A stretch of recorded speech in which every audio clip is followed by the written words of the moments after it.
Gen V Season 2 has a small problem.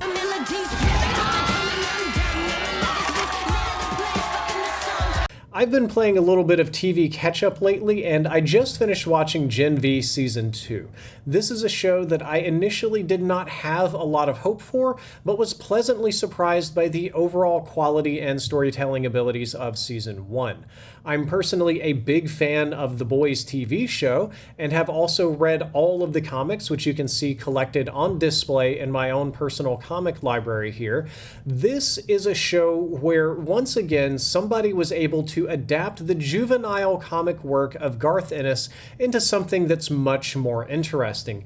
Preacher, which I read all of, was a interesting premise for a comic book, but the TV show took it one step further and added some maturity and made it much better, and the same is very much so true for Gen V and The Boys. We actually might do a whole topic on this later, but The Boys TV series is significantly better than the original comic book. The TV series is a lot smarter, a lot more concise, and significantly more subtle, which is not a word that I would ever have thought to apply to The Boys, which uses satire like a sledgehammer.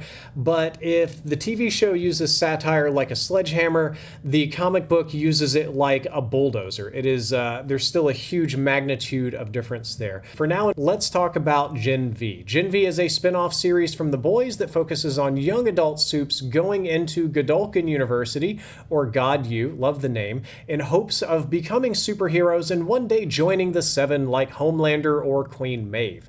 In Season 1, the incoming students quickly learn that this university is not all that it seems. It's certainly not a regular university. Of course it can't be, because plot has to happen, but I'm going to try to spoil as little of Season 1 as possible. It was revealed that the secondary purpose of the university, beyond training the heroes, was also to study them with the intent to learn how to control superheroes, because they were considered products that needed to have a leash on them.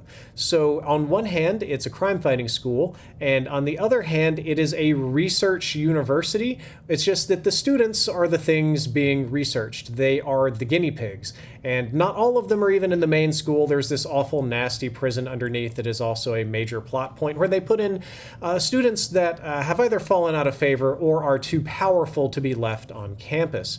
Research into soup control is what led to the creation of the virus in the previous, I believe, Season 4 of The Boys. The one that has the potential to kill Homelander and wipe out all superheroes ties into Gen V Season 1, but it's a very mystery-heavy show, so that's kind of difficult to do. The first season was an unexpectedly pleasant surprise. I thought that it was going to be the Temu version of The Boys with a new cast of less charismatic heroes that run around and have high school drama. But it was actually a really well-crafted show that told an interesting story with a very limited number of episodes, and did so inside an established universe in a way that I felt meshed together very well.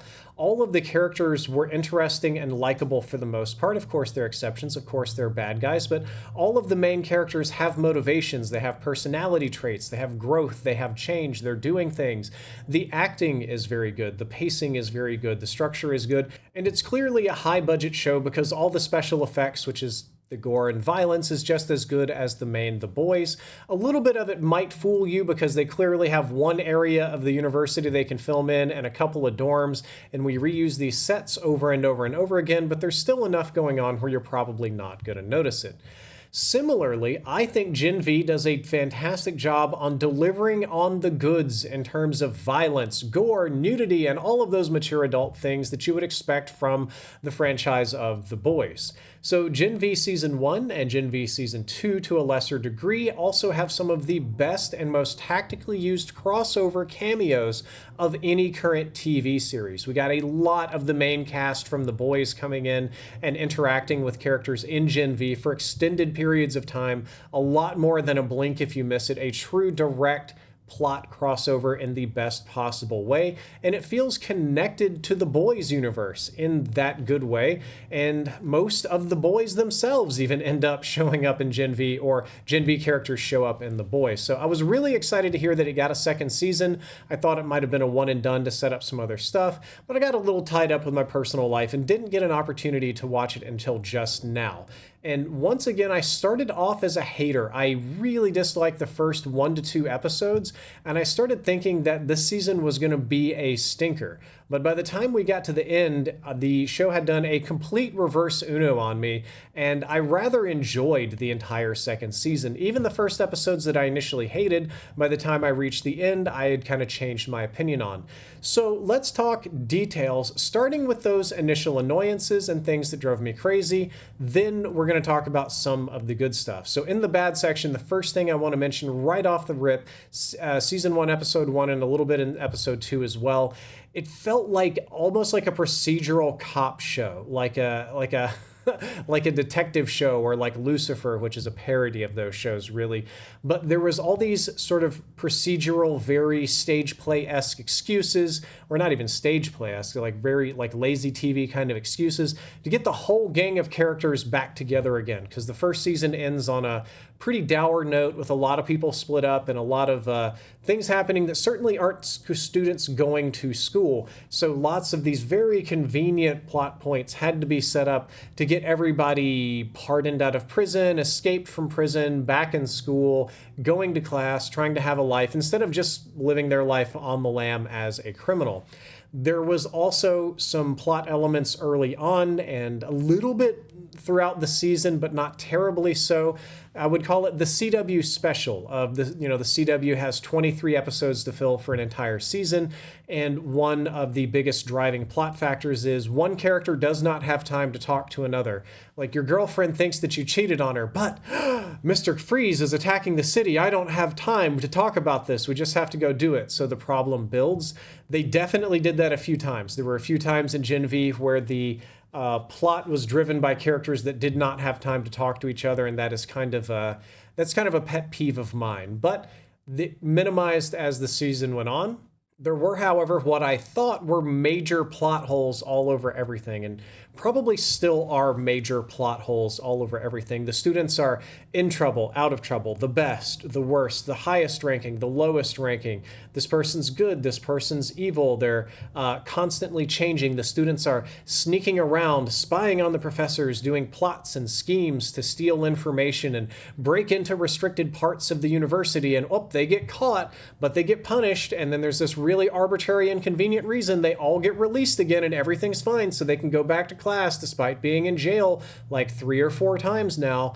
Oh, brother! That happened a lot early on, like a lot, to the point where it felt silly. It felt like one of those 20-year later sequels to where you're meeting the cast of characters like Beetlejuice or whatever, and they're all coming back together, and they've always got these contrived reasons to be together instead of just running away and living their lives separately. But I am going to circle back around on that point. There is also an issue of power scaling and some sort of power physics problems. In terms of power physics, a lot of that has to do with Emma, who has the power to either shrink or grow, but she doesn't really change, but her mass... It's like the Ant-Man problem. If you get smaller, you have to lose mass, or you just fall through the floor because you're super dense. If you get bigger, you have to gain mass, or you're going to be like a balloon. People can just blow on you, and you'll float away because you're not dense at all. And strength that scales up and down. There were a couple of other like physics problems in the show that I'm probably just being very nitpicky of, but it does all build together into an unusual power scaling issue. So in season 1, we're introduced to Marie Moreau, which we haven't even talked about yet, the main character of this. And throughout the course of the season, it's revealed that maybe she's more powerful than she thought she was. But there's this other student with mental health problems called Sam, who escapes from prison and then later becomes a student. And they build him up really big in the first season. Like, that boy could be Homelander strong. He could be the most powerful person in the school. But in this season, he mostly kind of gets smacked around. It's like the Worf problem from Star Trek, where like Worf is big and strong and he's a great warrior. So when you want to introduce a bad guy that is powerful and threatening to the crew, you have them beat up Worf. A very similar thing happens with Sam quite a lot. Same kind of thing, the character of Jordan, the bigender superhero who is super strong and has some interesting sound wave or psionic type powers, is the university's number 1 or number 2 for the previous seasons. is and is built up to be very powerful, and then kind of gets slapped around in this one once again.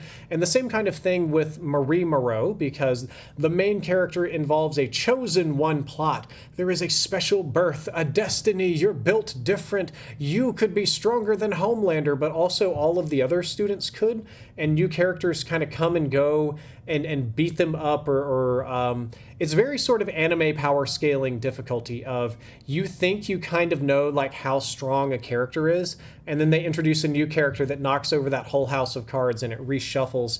And I don't think they did it right. I don't think that the balance of power scaling and fighting was correct there. I think that you have to have some heavy hitters, and then you have to have some people with some more clever powers, and their power scaling largely is fixed unless you're getting clever with stuff. But then they're just kind of doing like, no, Marie Moreau is the strongest. No, Sam is even stronger. But are they stronger than Homelander? We don't know. Jordan is number one. It's just kind of random. There is a chosen one plot, which I'm not the biggest fan of. I personally love plots where we have a nobody, an underdog, like waltz into a situation like Jack Burton in Big Trouble in Little China and shake things up in unexpected ways. I don't like you were the specialist little kid and you were born to special parents on a special planet under the special moon, and because of all these special circumstances you have special powers and you didn't know it, and they just didn't awaken until a convenient time in the plot. There is a lot of that going on with Marie Moreau, who is revealed to be perhaps a Homelander contender, another very powerful superhero, even though she didn't think so. And a lot of the plot revolves around training her up and building her up and developing her powers and making her more and more and bigger and powerful. That didn't settle super well with me. Moving along, I also think that some of the political jokes are very cringe. I think the lack of subtlety in the direction of the TV show means that all of these jokes are going to be 100% missed or 100% hit. So The Boys is a very political show. The comic books were very political. It's never not been political, regardless of what people on the internet say. It's just accelerating that here a little bit. So we do have a lot of jokes about race and gender and trans people and what is and isn't offensive, and religion.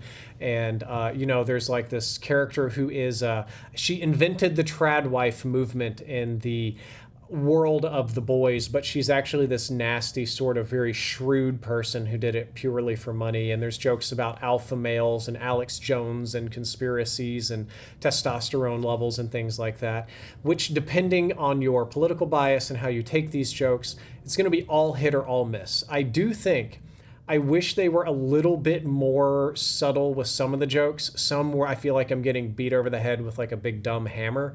Though The Boys has never been subtle, ever, not even slightly, so it is very much so keeping in tune with the show. But now let's move into the good section. First of all, great acting. I want to say I am especially impressed by the character of Jordan, who's played by London Thor and Derek Liu, two actors who both have to play the same character, as the character Jordan swaps genders on the fly in the show.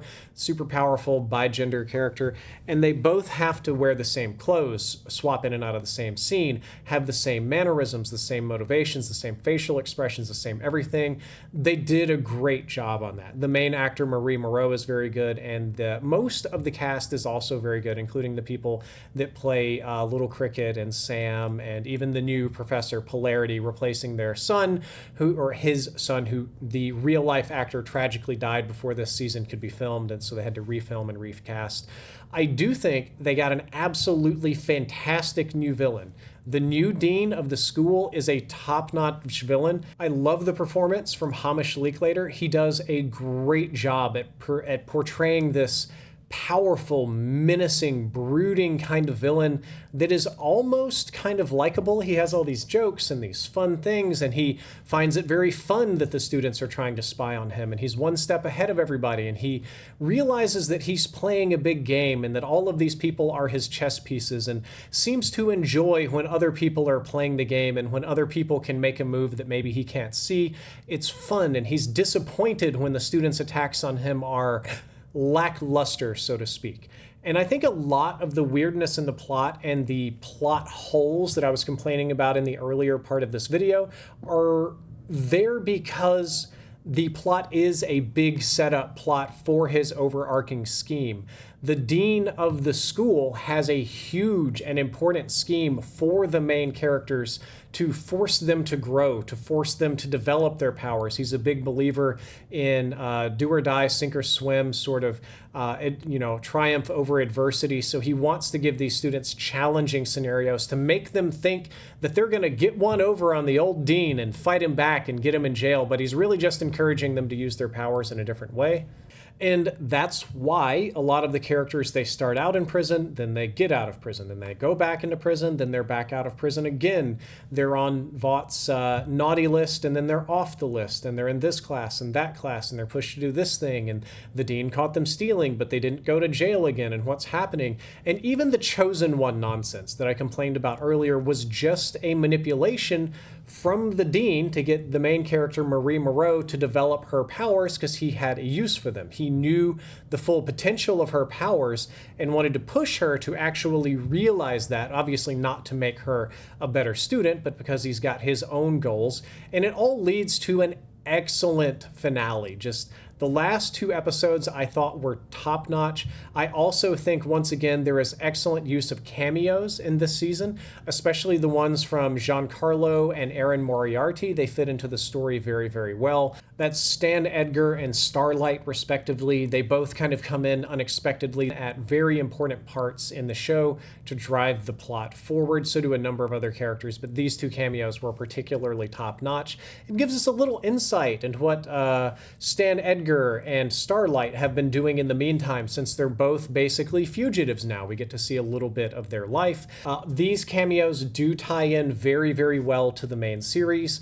Gen V's politics are more clever than most people are willing to give it credit for. Surely you can't be serious. I am serious.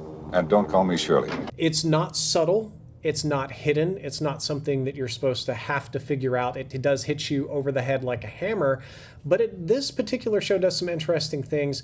It shows multiple perspectives of a fascist society that's separated by privilege. Those who have privilege are the superheroes, the supes. They consider themselves to be gods walking amongst mortals, right? And it takes place after the big Homelander takeover at the end of season 4. So the school has this human entrance, which is like a demilitarized security zone, and they kind of get treated poorly. And then they have the super entrance, which is super nice. And the humans on campus have to wear a human tag to identify themselves, like, those old World War II armbands that Jews have to wear. And the supes at school, especially given the fact that the school is pushing this propaganda of non-equality, that the superheroes are the superior species, the superior race, they are the human, the future, that humans are lesser. The humans are treated very poorly. Because it is high time that humans and race traitors like Starlight learn that what runs through our veins is true Vought blood. Most of the students end up abusing the humans, often in minor ways, but sometimes in more major ones. Human deaths are very frequently covered up or just ignored in this show, whereas supes are mourned.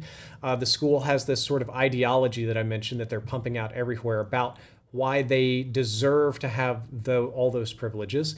And then about halfway in, it does this swap and shows the perspective of the humans, like how they struggle and how they suffer and how they have to deal with this. And then another interesting perspective, there are some secret starlighters at the school, which would be those that support equal rights between humans and superheroes. And they're going around and they're spray painting on walls at super speed and putting up flyers and their own little propaganda posters to get their message out there. But instead of helping the humans like they intend to do, what that does is cause the rest of the superheroes at the school to blame said humans for putting up the propaganda posters, thus further endangering them. And I think that this multiple layers and perspectives is very important in a show like this. And I think that it's also perfect for a university setting because a lot of social movements come out of universities. So seeing the beginnings of the social structure starting to fray at university is very reflective of reality. The show has a myriad of criticisms of both American left-wing and American right-wing politics.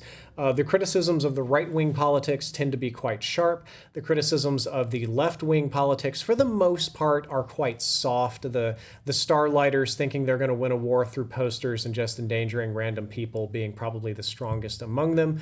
I do respect that it's a fairly early on reveal.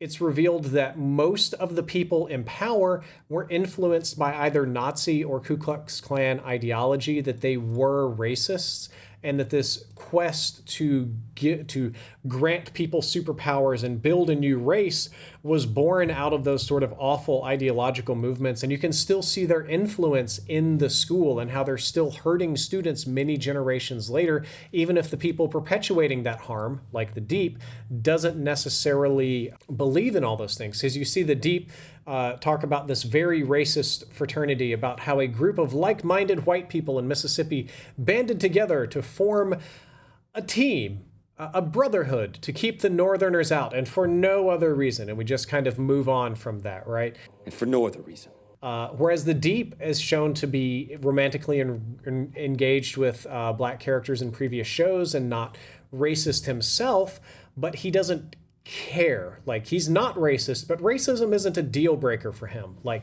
he doesn't hate black people, but it's not a problem for him if all of his beliefs in society and structure and things that benefit him came from that hatred of black people, which is, again, it wasn't super subtle in this show, but it's something that not a lot of shows even bother to talk about.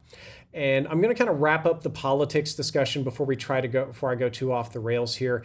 I don't think that this will ever be a channel where we discuss how woke a particular piece of media is in an attempt to convince you to either watch or not watch it. Same thing for conservative criticism in most political movements.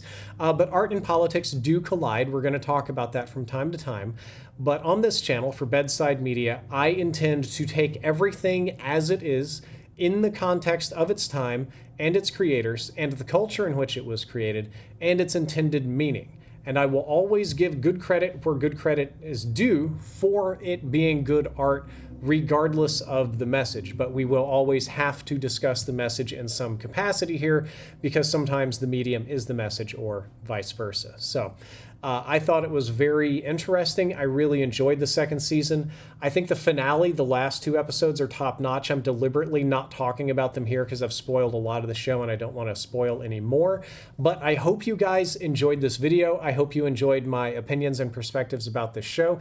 If you haven't checked it out, Gen V is very worth your time to watch. It's just as good as the regular boys, and I would highly recommend it. If you enjoyed this video, don't forget to like, leave a comment, or subscribe, and ring the bell. Drifter out.